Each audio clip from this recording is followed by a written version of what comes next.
Occasion ఏదైనా location ఎక్కడైనా తెలుగువారి వేడుక అంటే ఆలివ్ మిఠాయి ఉండాల్సిందే. మిఠాయి అంటే ఆలివ్. ఒరిస్సాలోని పూరి జగన్నాథ స్వామి ఆలయంలో ఓ అద్భుతం జరిగింది. దాదాపు ఏడాది పాటు కోమా లాంటి స్టేజ్లో ఉండి అనారోగ్యం పాలైపోయి డాక్టర్స్ చేతులెత్తేసినటువంటి ఒక 8 ఏళ్ల చిన్నారిని అతని తండ్రి తీసుకొని వచ్చి ఆలయంలో పడుకోబెట్టాడు. నాకు స్వామి మీ మీదే నమ్మకం ఉంది, నా కొడుక్కి ఏమీ కాలేదు, దయచేసి నా బిడ్డని కాపాడండి అంటూ ఆయన అక్కడ ప్రార్థించటం, ఆ తర్వాత కొన్ని నిమిషాల వ్యవధిలోనే ఆ పిల్లోడు లేచి నార్మల్గా ఉండటం, ఇదంతా కూడా అసలు నమ్మలేని నిజం, కానీ జరిగింది. ప్రస్తుతం ఇదే విషయం మీద మనతో మాట్లాడడానికి కృష్ణమాచార్యులు గారు లైవ్ కాల్లో అందుబాటులో ఉన్నారు. వారితో మాట్లాడదాం. సార్ నమస్తే అండి. జై వీరబ్రహ్మజై గోవిందమాంబజై. అమ్మ నమస్కారం. సార్ గురువు గారు చాలా అద్భుతమైనటువంటి ఘటన. అంటే నాస్తికుల గురించి నేను మాట్లాడదలుచుకోలేదు. ఎవరైతే దేవుని నమ్ముతారో, ఆస్తికత్వాన్ని ఫాలో అవుతారో వాళ్ళ గురించి మాత్రమే నేను ఈ వీడియో మిమ్మల్ని అడగటం జరిగింది, ఈ వీడియో కోసం. ఎందుకంటే ఇప్పుడు దైవభక్తి, నమ్మకాలు ఇవన్నీ కూడా ఎవరి ఇష్టం వాళ్ళదండి, ఎవరి నమ్మకం వాళ్ళది, కాదని ఎవరు అనలేము. నమ్మేవాళ్ళు నమ్ముతారు, నమ్మని వాళ్ళు నమ్మరు. బట్ 1 సంవత్సరం పాటు ఆ పిల్లోడు హాస్పిటల్లో ఉన్నాడు. డాక్టర్స్ కూడా ఏమీ చేయలేమని చెప్పేసి చేతులెత్తేశారు. అలాంటి పరిస్థితుల్లో ఆ పిల్లోడిని ఎత్తుకుని ఆ తండ్రి పూరి జగన్నాథ స్వామి ఆలయానికి తీసుకొచ్చి అక్కడే పడుకోబెట్టేసి, స్వామి నా బిడ్డను కాపాడు తండ్రి, ఇంకా నాకు వేరే మార్గం లేదు అని చెప్పేసి, గత్యంతరం లేదు, మీరే చూడాలి అంటే ఆ పిల్లోడు కొన్ని నిమిషాల వ్యవధిలోనే లేచినటువంటి ఘటన పూర్తిగా వైరల్ అవుతోంది. ఇది నిజం కాదు అని అనడానికి కూడా లేదు, కొన్ని వీడియోస్ బయటికి వచ్చేసాయి ఆల్రెడీ. సో స్వామి చెప్పండి, ఏంటి అసలు అంతటి మహత్తు? అంటే మన నమ్మకమా, లేకపోతే నిజంగానే దేవుడిచ్చినటువంటి అదృష్టమా ఆ ఫ్యామిలీకి? ఏమనుకోవాలి ఇది? సనాతనమైనటువంటి ధర్మానికి పట్టుకొమ్మనైనటువంటి ఈ భారతదేశంలో మీరన్నట్టుగా సనాతనమైనటువంటి సాంప్రదాయాలకి, మన హిందూ ఆచార వ్యవహారాలను బట్టి 4 ప్రధానమైనటువంటి విశేషవంతమైనటువంటి ధామాలు ఉన్నాయి. వీటినే 4 ధామ్గా మనం పిలుస్తాం. భారతదేశానికి సంబంధించి ఏ విధంగా ఎల్లలు చెప్తూ ఉంటామో, ఆధ్యాత్మిక పరమైనటువంటి సనాతనమైన హిందూ ధర్మానికి ఈ 4 మనకి ఇళ్ళలు. అందుకే ఉత్తరాన బదరి, దక్షిణాన రామేశ్వరం, తూర్పున పూరి మరియు పశ్చిమాన ద్వారక. ఈ 4 ప్రధానమైనటువంటి ధామాలని మనం ఆధ్యాత్మిక పరమైనటువంటి ఎల్లలుగా 4 ధామ్గా మనం చెప్తాం. మీరు చెప్పినటువంటి సంఘటన ఈ విశేషవంతమైనటువంటి పూరి జగన్నాథుడి యొక్క ఆలయ ప్రాంగణం దగ్గర జరిగింది. పూరి జగన్నాథుడి యొక్క వైశిష్ట్యాన్ని, ఆలయానికి సంబంధించినటువంటి మహత్తుని మనం తెలుసుకోవాలి. ఎందుకంటే వసుదేవ సుతం దేవం కంస చానూరమర్థనం దేవకీ పరమానందం కృష్ణం వందే జగద్గురుం. ఈ జగత్తుకు మొట్టమొదటి జగద్గురువైనటువంటి కృష్ణ పరబ్రహ్మ బలరాముడు సుభద్రతో కూడా కొలువై ఉన్నటువంటి ఒక అద్భుతమైనటువంటి ఆలయ ప్రాంగణం. అలాగే ఓ మాట ఉంది భగవద్గీతలో, మనం అందరం కూడా చదువుకుంటాం. ప్రత్యేకించి కృష్ణ పరబ్రహ్మ గురించి ఒక మాట ఉంది. మూకం కరోతి వాచాలం పంగుం లంఘయతే గిరిం యక్రూపాతమహం వందే పరమానంద మాధవం. ఏ పరంధాముడి యొక్క మహత్తు చేత మూగవాడు కూడా వక్తయ్యి భాషిస్తాడు, కుంటివాడు కూడా కొండలెక్కగలుగుతాడు అని కృష్ణ పరబ్రహ్మకి పేరు. మనం అనుకుంటున్నటువంటి పూరి జగన్నాథుడి యొక్క ఆలయానికి మిగతా ఆలయ ప్రాంగణాలకి ఆ విశేషవంతమైనటువంటి వ్యత్యాసం, తేడా ఉంది. 8 నుండి 12 సంవత్సరాలకు ఒక్కసారి పూరి జగన్నాథుడి యొక్క ఆలయంలో దారు శిల్పాలు, మనకి దారు అంటే చెక్కతో తయారు చేయబడ్డటువంటి శిల్పాలు మాత్రమే మనకు దర్శనమిస్తూ ఉంటాయి. 8 నుండి 12 సంవత్సరాలకు ఒక్కసారి మళ్ళీ వాటిని నవకళేభర ఉత్సవంలో మారుస్తూ ఉంటారు.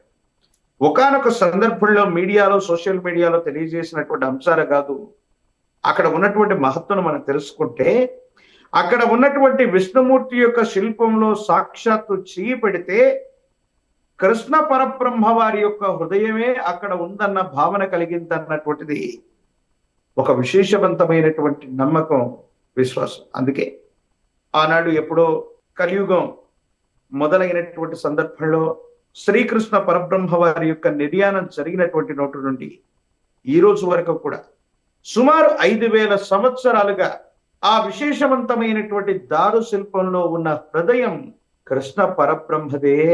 వాటికి స్పందనాలు ఉన్నాయి, వాటికి శాస్త్ర విజ్ఞానానికి కూడా అందనటువంటి ఎన్నో రహస్యాలు అక్కడ ఉన్నాయి.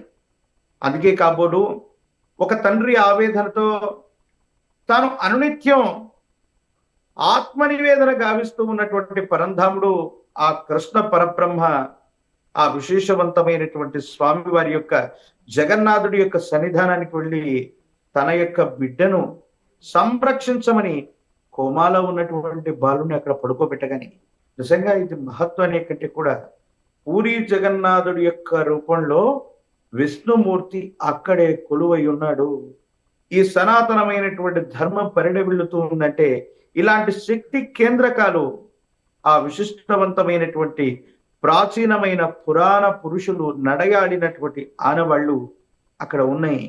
అలాగే పూరి జగన్నాథుడి యొక్క విశేషవంతమైనటువంటి స్థితిగతి గురించి ఎన్నో వృత్తాంతాలు, ఎన్నో ఇతిహాసాలు, వాటన్నిటిలో కూడా ప్రస్తావన చేయబడ్డటువంటి మహోన్నతమైనటువంటి స్థితిగతుల గురించి, పూరి జగన్నాథుడి గురించి మనం తెలుసుకుంటూ ఉంటాం. మన ప్రగాఢమైనటువంటి విశ్వాసం మనం సోషల్ మీడియాలో జరిగిందనే కాదు, దీనికి వాస్తవికమైన ఆధారాలు కూడా మనం చూస్తూ ఉన్నాం. ఆ కృష్ణ పరబ్రహ్మే హృదయ స్పందనతో భక్తుల యొక్క మొరల్ని ఆలకిస్తున్నాడు. ఆ పసివాడు కోమాలకు వెళ్ళి మరణాన్ని సమీపిస్తున్నటువంటి తరుణంలో ఆ కన్న తండ్రి యొక్క ఆవేదనని అర్థం చేసుకున్నాడు. పిలిస్తే పలికే దైవంగా కేవలం మూగవాడు ఒత్తయ్య భాషిస్తూ కుంటివాడిని కూడా కొండలెక్కించగలిగినటువంటి కృష్ణ పరబ్రహ్మ నిర్యాణానికి దగ్గరగా ఉన్నటువంటి బాలకుడికి మళ్ళీ కూడా పునర్జీవితుణ్ణి చేశాడు. ఎందుకంటే కురుక్షేత్ర సంగ్రామం జరుగుతున్నటువంటి సందర్భంలో అశ్వత్థామ బ్రహ్మాస్త్ర ప్రయోగాన్ని చేస్తే పాండవుల యొక్క వంశమంతా కూడా నిర్వంశం అవ్వాలని అనుకున్నారు. అప్పుడు అభిమన్యుడు చనిపోయి ఉన్నాడు. అభిమన్యుడి యొక్క ధర్మపత్ని గర్భస్థ శిశువును మోస్తుంది. బ్రహ్మాస్త్ర ప్రయోగం దాటికి ఆవిడ గర్భంలో ఉన్నటువంటి గర్భాస్త్ర పిండం ముక్కలు చెక్కలు కాబట్టది. కానీ కృష్ణ పరబ్రహ్మ బ్రహ్మాస్త్ర ప్రయోగానికి కూడా ముక్కలు చెక్కలు చేయబడ్డ పిండాన్ని మళ్ళీ బ్రతికించాడు. ఆయనే ఈ కలియుగానికి మొట్టమొదటి చక్రవర్తి అయినటువంటి పరీక్షిత్ మహారాజు. కాబట్టి పురాణాలు, ఇతిహాసాల్లోనే కృష్ణ పరబ్రహ్మ గతించి పోయిన వాళ్ళని, గతిస్తున్నటువంటి సందర్భంలో ఉన్నటువంటి వాళ్ళని, మరణించినటువంటి దాఖలాలు ఉన్నటువంటి వాళ్ళని మళ్ళీ పునర్జీవితుల్ని చేశాడని పురాణాలు, ఇతిహాసాల్లో ఎలా చదువుకున్నామో ఆ కృష్ణ పరబ్రహ్మ వారి యొక్క హృదయం పూరి జగన్నాథుడి యొక్క విశేషవంతమైనటువంటి మూలమైన దారు శిల్పంలో అలాగే ఉంది.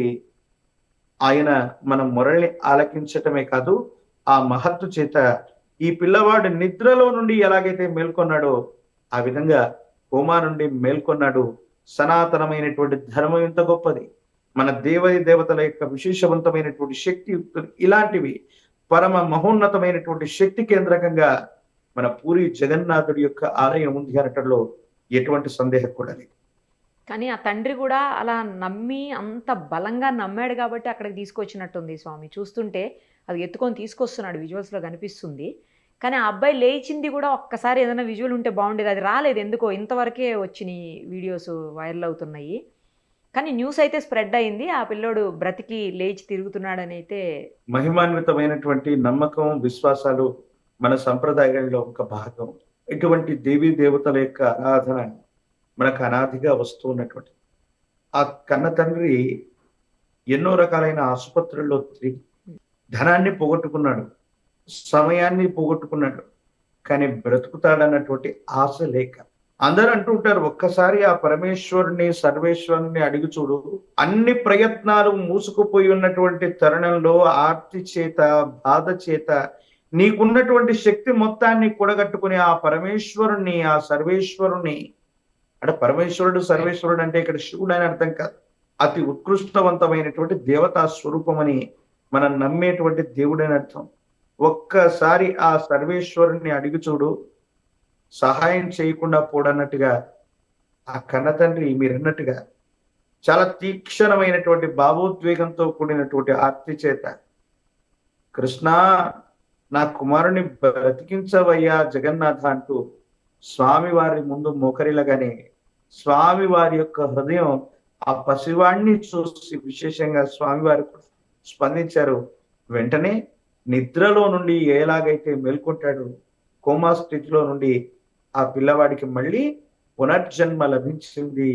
ఒక అద్భుతమైనటువంటి విశేషవంతమైనటువంటి క్షేత్రం, విశేషవంతమైన పూరి జగన్నాథుడి యొక్క ఆలయ ప్రాంగణం. అందుకే ప్రతి 8 నుండి 11, 12 సంవత్సరాలకి నవకళేభరోత్సవాన్ని, అంటే అక్కడ ఉన్నటువంటి మూలమూర్తిని, ఆ దారు శిల్పాన్ని తీసి మళ్ళీ కొత్త శిల్పాన్ని ప్రతిష్ఠ చేస్తూ ఉంటారు. పునరపి జననం పునరపి మరణం అంటున్నటువంటి ఈ జగన్నాటకంలో సాక్షాత్తు ఆ జగన్నాథుడే పాత్ర పోషిస్తూ సాక్షి భూతంగా అక్కడ ఉన్నాడు. అందుకే ఆ పిల్లవాడిని స్వామివారి రక్షించాడని మనం తప్పకుండా అనుకోవలసిందే. ఇది నమ్మకం విశ్వాసానికే కాదు, శాస్త్ర విజ్ఞానానికి కూడా అంతు చిక్కనటువంటి రహస్యంగా మనం భావించవచ్చు. రైట్ గురువు గారు, థ్యాంక్ యూ సో మచ్. జై వీరబ్రహ్మ జై గోవిందమంబ జై.